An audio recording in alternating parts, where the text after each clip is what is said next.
E chegamos ao quarto episódio dessa temporada de Pacificador. E que episódio foi esse com muita coisa acontecendo? Inclusive a traição de Emilia Harcourt, que dedurou a localização do Pacificador em troca do seu emprego. E ainda descobrimos como que o Dragão Branco conseguiu a tecnologia para abrir portais quânticos. Agora, esse episódio foi um tanto quanto curto, não? E no vídeo de hoje, vamos continuar a nossa saga para analisar todos os episódios dessa segunda temporada de Pacificador. E olha, eu acho que esse foi o melhor episódio até agora. Muita coisa acontecendo, reviravolta, um ótimo flashback, algumas cenas para desenvolver individualmente os personagens. Esse episódio realmente para mim teve de tudo. E quem se destacou, com certeza, foi o Red Scent Wild. Muito bem, bora começar essa mega análise do episódio 4. Assim como os demais episódios, esse daqui começa com um flashback, na qual Chris, ainda criança, está com seu pai e irmão, e eles estão caçando na floresta quando o Dragão Branco atira num animal. O grupo estranha o som de dor emitido pelo animal, e logo descobrem que, na verdade, se tratava de um alienígena.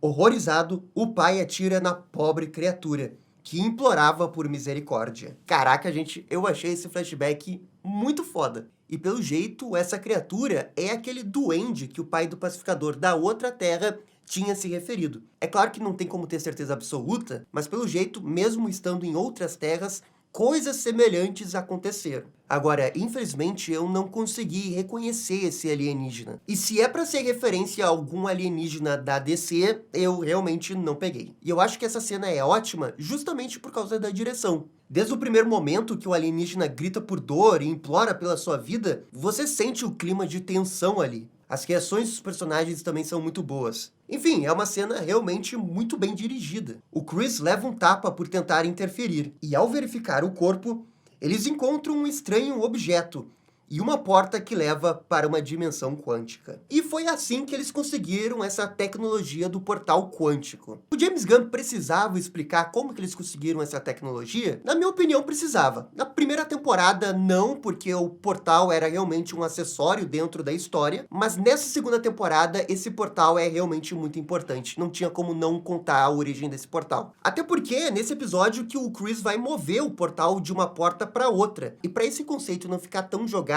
tão facilitador, o flashback é importante para contextualizar melhor o portal, para fazer mais sentido essa ação do Chris. E o flashback também é muito bom por causa dessa relação pai e filhos. Essa relação conturbada que eles têm, né? Pô, as crianças estão caçando, elas são crianças. A forma como o Dragão Vermelho mata o alienígena sem pensar duas vezes, cara, é chocante. Então, sim, é um flashback importante para contar a origem do portal, porque isso dá contexto para a história, mas também é um flashback importante por causa dos personagens, a reação dos personagens, como que um trata o outro ali. Isso torna os personagens mais complexos, mais críveis. E parte do Pacificador ser tão bom assim é porque os personagens são muito foda. E essa cena fala dos personagens. A equipe da Sasha está a caminho da casa do Pacificador, enquanto os demais agentes aguardam sua chegada. Temos uma longa sequência de troca de farpas entre Economus e os demais. E sobra para todo mundo. Esse é aquele momento que o James Gunn adora, né? Escrever personagens moralmente questionáveis e se xingando o tempo todo. É uma cena com uma vibe muito forte da primeira temporada. E essa cena realmente, ela é muito engraçada. Pra mim, o Red Scent Wild se destaca nesse episódio. E surpreendentemente, não só no humor, mas no nível da ameaça que ele representa pro Eagly. Olha, eu vou dizer um negócio, mas esse cara aí, com um episódio, já é mais antagonista do que o Rick Flag Sr. Falei, hein? Sabe, é porque você realmente odeia esse Red Scent Wild. Você sente que ele pode realmente matar o Eagly, e a gente não quer que o Eagly morra. E nesse episódio, principalmente no final, deu pra ver que ele é realmente uma grande ameaça. Ele realmente pode matar o Eagly, ele realmente é competente. O Economus consegue enviar uma mensagem para o Pacificador, que só agora percebe a bagunça que está à sua casa por conta do Eagly. O humor aqui é bom demais, com o Pacificador todo atrapalhado, não percebendo que sua casa está sendo cercada. Mas ele consegue fugir no último segundo e leva junto com ele aquele objeto que vimos no flashback. Nesse momento, também, Red Scent Wild percebe que o Eagly está perto,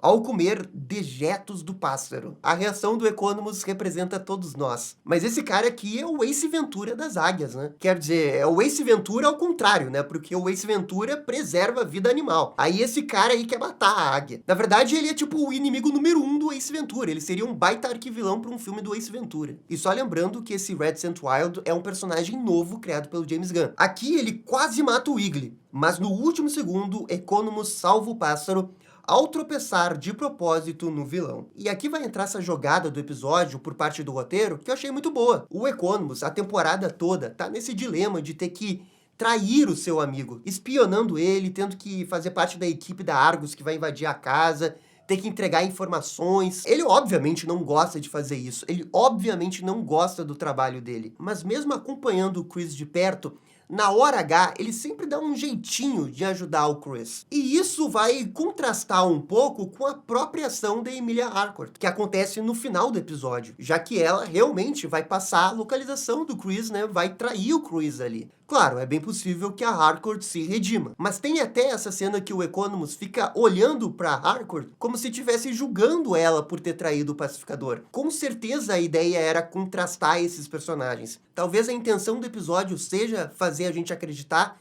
que a Emilia Harcourt tá realmente traindo o pacificador, enquanto que, na verdade, ela tem todo um plano por trás que a gente pode ficar sabendo nos próximos episódios. Ou não, ela realmente vai trair o pacificador. Mas de um jeito ou de outro é interessante ver como que esses dois personagens agiram de maneiras tão diferentes pro seu amigo. Enquanto isso, Chris foge pela floresta, mas é surpreendido pelo Judo Master. Uma luta acontece entre eles, que é rápida, porém bem divertida. Pacificador consegue vencer utilizando uma espécie de golpe da WWE, o que é um pouco engraçado por causa do John Cena. O anti-herói chama pela Adebayo e consegue enfim fugir. Falando da Adebayo, ela tá feliz da vida porque conseguiu um anúncio numa revista de armas. Ela pensa em compartilhar a informação com a Kia, mas acaba desistindo.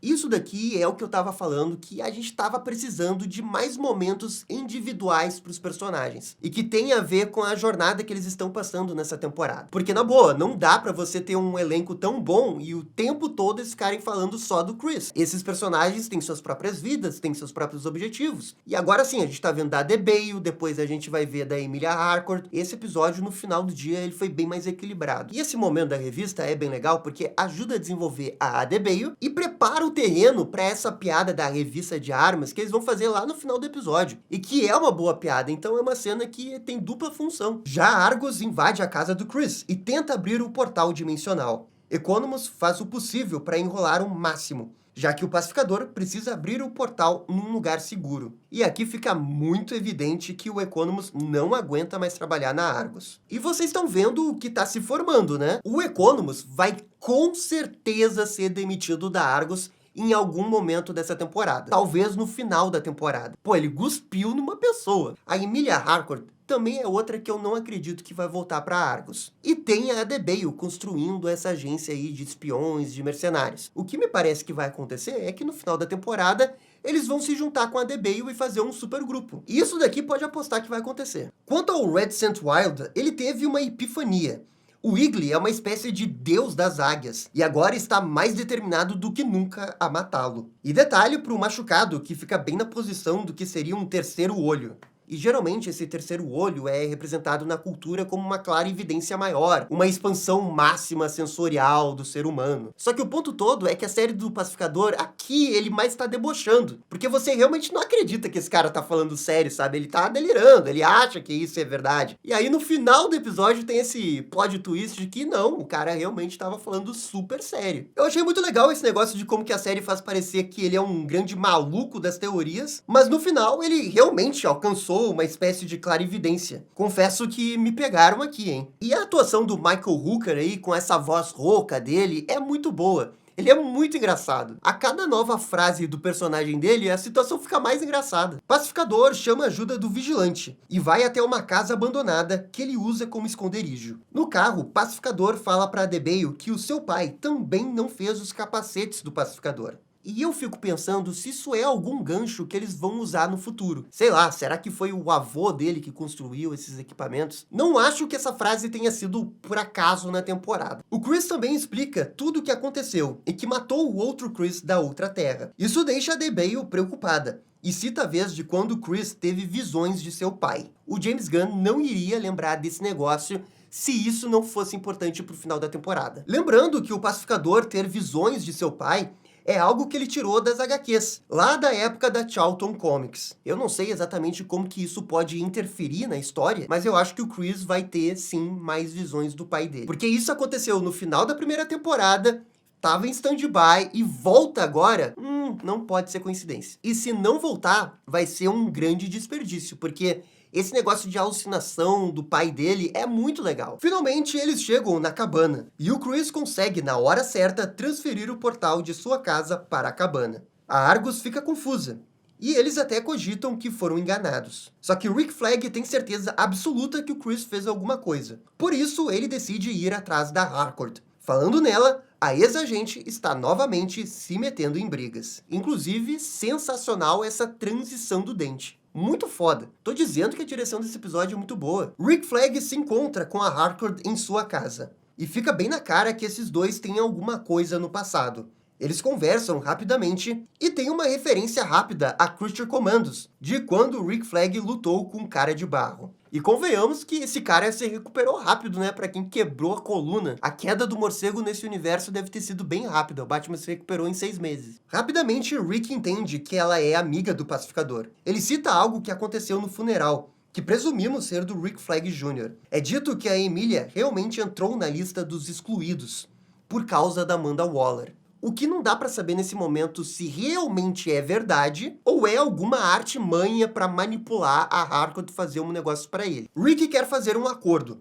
Se Harcourt entregar a localização do Pacificador, ela será readmitida na Argus. Ela fica meio relutante, mas mesmo assim passa a localização do Chris depois, para a total desaprovação do Economus nessa cena. É o que eu falei, o Economus, mesmo trabalhando para Argus o tempo todo, estava tentando salvar o Chris. E logo na primeira vez a Emilia entrega o Chris assim, ou essa história tá mal contada, talvez ela esteja realmente escondendo o jogo para ajudar o Chris, ou ela tá colocando todos os sentimentos que ela tem com o Pacificador porque ele matou o Rick Flag, juntando com a questão que ela precisa do emprego desesperadamente. Com toda certeza vão elaborar mais sobre isso nos próximos episódios. Mas eu espero de verdade que a Harcourt não tenha traído de verdade o Chris. Mesmo eu torcendo que eles não fiquem juntos, porque eu não vejo muito esse casal, eu ainda torço que eles sejam amigos, porque eu acho que é realmente isso, eles são bons amigos. De volta ao Chris, ele e a Debale têm uma conversa séria sobre ele ficar na outra Terra, e como isso pode trazer consequências ruins. A Debale tem uma posição bem centrada de que o Pacificador não deveria ir para lá, e que a grama do vizinho sempre parece mais verde. Que é o que a gente está falando desde o início. Essa frase, inclusive, estava no trailer. E exemplifica, né, toda a nossa suspeita envolvendo essa outra Terra, que a gente acha que tem alguma relação com a Terra X, mas ainda não dá para ter certeza absoluta. Talvez no próximo episódio revelem alguma coisa, ou talvez realmente fique para os episódios 6, 7 e 8, que são os episódios que a imprensa não conseguiu ver ainda. E que o James Gunn prometeu um monte de reviravolta. E falando dessa cena, ela é muito boa, seja pelos diálogos, seja pelas atuações dos dois. Você entende completamente porque o Chris está insistindo em ficar na outra Terra. E você também sabe que a Debale tem razão no que ela está falando. Essa é uma daquelas cenas que os diálogos fluem naturalmente porque esses personagens são muito bons, eles se conhecem muito bem, e os atores tiram de letra a atuação dos dois. Então, assim, ó, pra mim, uma baita cena. Só antes de ir, Chris decide conversar com a Harcourt da sua terra, para tentar uma última chance. Enquanto isso, Red St. Wild realiza um ritual para encontrar o Wiggly. E para nossa surpresa, o ritual é realmente sério. Ele consegue localizar o Wiggly. E é aqui que termina esse episódio. O final desse episódio foi puro hype pra semana que vem. Não tem como negar que em questão de hype, a série tá numa escadinha, né? Tá crescendo, expectativa e tudo mais. Eu vou dar nota 8, que é a mesma nota que eu dei pro 1 e pro 3, mas eu acho esse daqui melhor. É só que eu não acho que ele é melhor o suficiente pra ganhar nota 8,5, tá? Mas assim, ó, foi um episódio que teve muita coisa acontecendo, teve boas cenas de ação, teve ótimas cenas de humor. Red St. Wild eu achei muito engraçado e ele se provou uma grande ameaça ameaça pro Wiggly, teve cenas pra desenvolver a Debale, a Emilia Harcourt. É um episódio, assim, que não dá pra reclamar, porque realmente aconteceu muita coisa. Foi um episódio 4 muito bom, sabe? Agora, um outro ponto negativo desse episódio é que foi um episódio muito curto. Eu entendo que você tem que fazer 8 episódios, mas fica a sensação que esses episódios deveriam ter pelo menos uns 10 minutos a mais.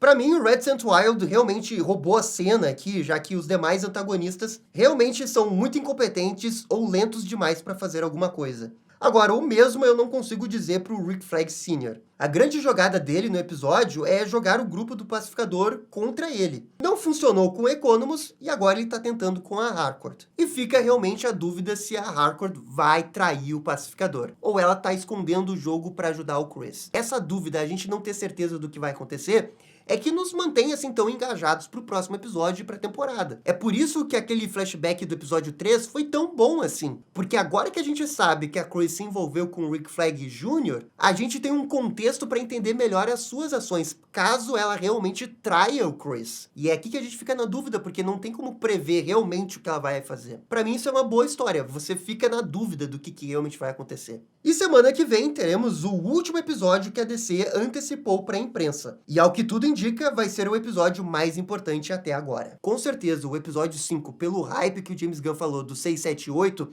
vai ter uma coisa de explodir cabeça. Talvez seja até a partir da semana que vem que a gente tenha uma noção do que pode acontecer no futuro do DCU. E quando eu digo futuro, eu quero dizer Homem do Amanhã. Mas claro que isso daqui sou eu especulando. Alguma coisa vai se ligar com o Homem do Amanhã. Eu acho que é a questão do Lex Luthor, mas isso a gente só vai ver mais pra frente. Mas vai que aconteça alguma coisa já na semana que vem. Agora é a vez de vocês. Por favor, comentem aqui embaixo o que vocês estão achando dessa temporada, desse episódio. E no mais, eu fico por aqui. Muito obrigado por acompanhar o vídeo até o final. Vocês estão ligados? Dá-lhe DC. E esse foi o vídeo falando do episódio 4 de Pacificador. E aí, gostaram? Não gostaram? Deixem suas opiniões nos comentários. E se curtiram o vídeo, deixe aquele joinha e inscreva-se no canal para ficar sabendo absolutamente tudo sobre Batman. Obrigado, gente, e até a próxima. Tchau, tchau.